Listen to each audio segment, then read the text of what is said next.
ஆண்டவரும் இரட்சகருமாகிய இயேசு கிறிஸ்துவின் ஈடு இணையற்ற நாமத்தினாலே அன்புக்குரிய சகோதர சகோதரி, இந்த நாளிலும் உங்கள் யாவரையும் அன்புடன் வாழ்த்துகிறேன்.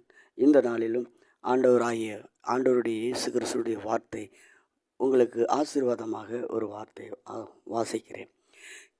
சங்கீதத்தின் புஸ்தகம் 127வது சங்கீதம் 1வது வசனம். கர்த்தர் வீட்டை கட்டாராகில் கட்டுகிறவருடைய பிரயாசம் விருதா. ஆம், அன்புக்குரிய சகோதரனை சகோதரியே, இந்த சங்கீதங்களின் புஸ்தகத்தில் இதை எழுதியது யாரென்றால், இந்த பாடலை பாடியது யாரென்றால் சாலமோன் ராஜா. சாலமோன் ராஜா இந்த பாடலை எப்படி பாடினான் என்றால், அவன் கண்களால் கண்டது. சிலர் இப்பொழுது பாடல் பாடுவார்கள். அது எப்படி பாடுவார்கள் என்றால், கண்களால் கண்டதையும்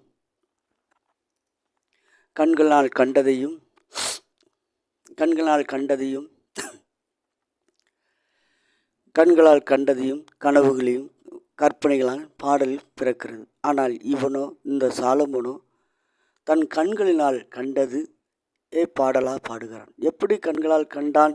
எப்படி என்றால், வீடு கட்டுகிறவரை குறித்து சொல்லும். ஆண்டவராய் இயேசு கிறிஸ்து அவனுடைய தகப்பனாகிய தாவீதுக்கு ஆண்டவர் சொல்கிறான், நான் உனக்கு ஒரு வீடை கட்டுவேன் என்று சொல்கிறார். அதேபடி இயேசு, இந்த ஆண்டவராய் இயேசு கட்டி கொடுத்தார். இதே போல இன்னொரு மனிதனுக்கும் வீட்டை கட்டுவேன் என்று சொன்னார். ஆனால் அந்த மனிதனுக்கு அவரால் கட்டவில்லை. ஏனென்றால் அவனுடைய துர்க்கிரியினாலே அந்த வீடு, கட்ட வேண்டிய வீடு உடைத்து போட்டார். இதை கேட்டுக்கொண்டிருக்கிற அருமையான சகோதரனே சகோதரியே, இந்த வேத புத்தகத்தில் இன்றைய நாளிலும் வீடை கட்ட முடியவில்லையே, பாதியிலே கிடக்கிறதே என்று சொல்லி கொண்டு கதறி கொண்டிருக்கிறீர்களா? நீங்கள் கலங்க வேண்டிய அவசியமில்லை. இயேசு உங்களுக்கு வீடை கட்டி தருவேன் என்று இந்த வாக்கு தத்தத்தை சொல்லி ஒவ்வொரு நாளும் நீங்கள் ஜெபம் பண்ணுங்கள். ஆண்டவரே, தாவீதுக்கு வீடை கட்டி தருவேன் என்று சொன்னீர், இந்த நாளில் எனக்கும் ஒரு வீடை கட்டித்தாரும் ஆண்டவரே அப்படின்னு சொல்லுவீர்களா? ஆண்டவராக இயேசு உங்களுக்கு ஒரு வீடை, நல்லதொரு வீடை கட்டி தருவார். இதை கேட்டுக்கொண்டிருக்கிற அருமையான சகோதரனே சகோதரியா, யாராக இருந்தாலும் சரி, இந்த ஆண்டவராக இயேசு உங்களுக்கு நன்மை செய்கிறவராய் இருக்கிறார். இந்த சாலமோன் ராஜா சொல்லுகிறான், கர்த்தர் வீட்டை கட்டாராகில் அதை கட்டுகிறனுடைய பிரயாசம் வருதா. ஆம், இதை குறித்து கொஞ்சம் விளக்கமாக விரிவாக உங்களுக்கு விளக்க விரும்புகிறேன். அன்புக்குரிய சகோதரர்களே, இந்த நாளிலும் ஒவ்வொரு மனிதனும் இந்த பூமியிலே வெயிலுக்கும் எண்ணலுக்கும் மழைக்கும் எல்லாவற்றுக்குமே வீடு அவசியமாக இருக்கிறது. ஆகையினால் வீடு இல்லாதவனுடைய பெயர் பரதேசி.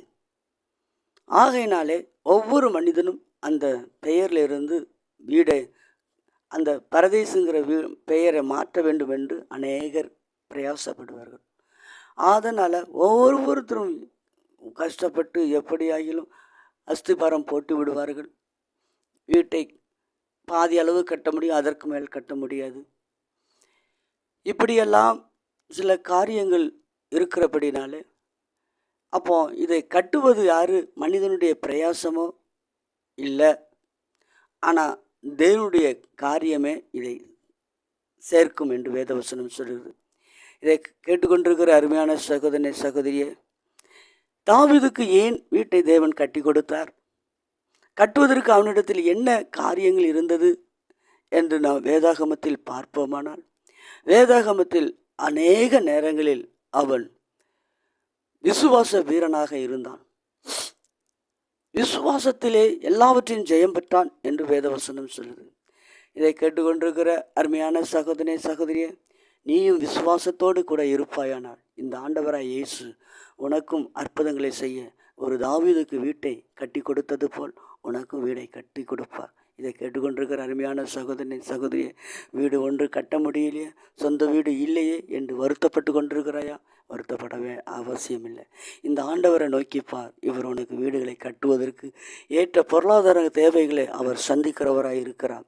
இந்நாளிலும் வேதனையோடு கூட இருக்கிறாயா? வருத்தத்தோடு கூட இருக்கிறாயா? பாதி கட்ட முடிகிறது, அதற்கு மேலே கட்ட முடியவில்லை என்று வேதனையோடு இருக்கிறாயா? உனக்காக நான் ஜெபிக்கிறேன். கர்த்தர் உனக்கு ஒரு அற்புதமான வீட்டை கட்டி தருவாராக. அவன் வீட்டை கட்டுவதற்கு அவனிடத்தில் அவன் முதலாவது ராஜ்யபாரம் அவனிடத்தில் வந்த உடனே அவனிடத்தில் காணப்பட்டது என்ன என்றால், அவன் ராஜ்யபாரம் வந்ததுமே தனக்கென்று வீடை கட்டுவதற்காக அல்ல, உடன்படிக்கை பெட்டியை தேடினான். ஆனால் தேவன் அவனுக்கு ஒரு வீடை, நல்லதொரு வீடை, அவனே பெரிய ராஜா. ஆனால் 2 சாமுவேல் புஸ்தகம் 11வது அதிகாரத்தில் பார்க்கும் பொழுது 1வது வசனம், ஈராம் ஆட்களை அனுப்பி அவனுக்கு நல்லதொரு வீடை கேதுரு மரங்களால் மச்சுப்பாவின வீடை கட்டி கொடுக்கிறார். என் அன்புக்குரியவர்களே, நீங்களும் இப்படி ஆண்டவருடைய வார்த்தையை தேடி ஆண்டவருடைய வார்த்தையின் மேலே தீவிரப்படும் பொழுது நீங்கள் கட்ட வேண்டிய அவசியமில்லை. கட்டி தருவதற்கு இன்னொருத்தரை ஏவி தருவார். அல்லேலூயா. அன்புக்குரியவர்களே, இதை கேட்டுக்கொண்டிருக்கிற யாராக இருந்தாலும் சரி, இந்த நாளிலும் ஐயோ வீடு இல்லையே, நான் இந்த காரியத்தில் இருக்கிறேனே, பரதேசி மாதிரி இருக்கிறேனே என்று கலங்கி கொண்டிருக்கிறாயா? கலங்க வேண்டிய அவசியமில்லை. இந்த ஆண்டவராய் இயேசு உனக்கு வீடுகளை உண்டு பண்ணுகிறவராக இருக்கார். வீடு வாசல் இல்லாதவர்களுக்கு கர்த்தர் வீடு வாசலை ஏற்படுத்தி தர வல்லமுள்ளவராக இருக்கார். இதை கேட்டுக்கொண்டிருக்கிற அருமையான சகோதரியே, இந்த வார்த்தைக்கு நீ கீழ்ப்படி. கர்த்தர் உனக்கு நல்லதொரு வீடை கட்டி தருவார். இன்றைக்கு உனக்காக நான் ஜெபிக்கிறேன். மகா இரக்கமும் கிருபையும் நிறைந்த நல்ல தகப்பனே, அற்புதங்களையும் அதிசயங்களையும் செய்கிறவரே, வீடு இல்லையே என்று சொல்லி வேதனைப்பட்டு கொண்டிருக்கிற ஜனங்களுக்கு வீடு வாசலை ஏற்படுத்தி தரும்படியாக நான் ஜெபிக்கிறேன். அற்புதங்களை செய்யும்படியாக ஜெபிக்கிறேன். தாவீதுக்கு சொன்னீர், நான் உனக்கு ஒரு வீடை கட்டுவேன் என்று சொன்னீர். அதே போல கட்டி கொடுத்தீர். அவன் சமாதானத்தோடு கூட இருந்தான். அதே போல் ஆண்டவரே, வீடை கட்டி சமாதானத்தோடு கூட இருக்கத்தக்க கர்த்தர் கிருபை தரும். அப்படிப்பட்டதான ஜனங்கள், அப்படி இன்னும் வரக்கூடிய நாட்களில் ஆண்டவரே, சொந்த வீடு இல்லையே என்று சொல்லி ஏங்கி கொண்டிருக்கிற ஜனங்களுக்கு ஒரு சொந்த வீடை ஏற்படுத்தி தாரும். பெரிய காரியங்களை செய்யுங்கப்பா, அற்புதங்களை செய்யுங்க, அடையாளங்களை செய்யுங்க.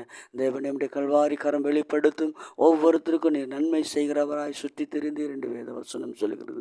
நீர் இன்றைக்கு தேவையோடு இருக்கிற ஒவ்வொரு மக்களுக்காக நான் ஜெபிக்கிறேன். நீர் ஆண்டவரே தேவைகளை செய்கிற மக்களை, ஆண்டவர் தேவையோடு இருக்கிற மக்களுக்கு நீர் தேவைகளை அறிந்தவராய், தேவைகளை புரிந்து செயல்படுகிறவராய் இருக்கிறவரா நமக்கு நான் நன்றி செலுத்துகிறேன். பெரிய காரியங்களை செய்யும் இயேசு கிறிஸ்து நாமத்தில் ஜெபிக்கிற நல்ல பிதாவே, அன்புக்குரிய சகோதரியே, இந்த நாளிலும் இதை கேட்டுக்கொண்டிருக்கிற அருமையான சகோதரனே, உங்களுக்கு ஜெப விண்ணப்பங்கள் தேவையானால் இந்த சொல்லக்கூடிய எண்ணுக்கு நீங்கள் அழைப்பு எடுத்தீர்களானால் உங்களுக்காக ஜெபிக்கப்படும். வியாதிஸ்தர்களாக இருந்தாலும் சரி, எப்படிப்பட்ட காரியங்களாக இருந்தாலும் சரி, பிசாசுடைய பிடிகளாக இருந்தாலும் சரி, உங்களுக்காக நாங்கள் ஜெபிக்கிறோம். கர்த்தர் உங்களுக்கு விடுதலை செய்வார். கர்த்தர் தான் உங்களை விடுவிக்க முடியுமே தவிர மனிதனுடைய காரியத்தினால் அல்ல. இப்பொழுதும் சொல்லக்கூடிய நம்பர்களை நோட் பண்ணி கொள்ளுங்கள். 94 870 50 644. செல்வம் பாஸ்டர்.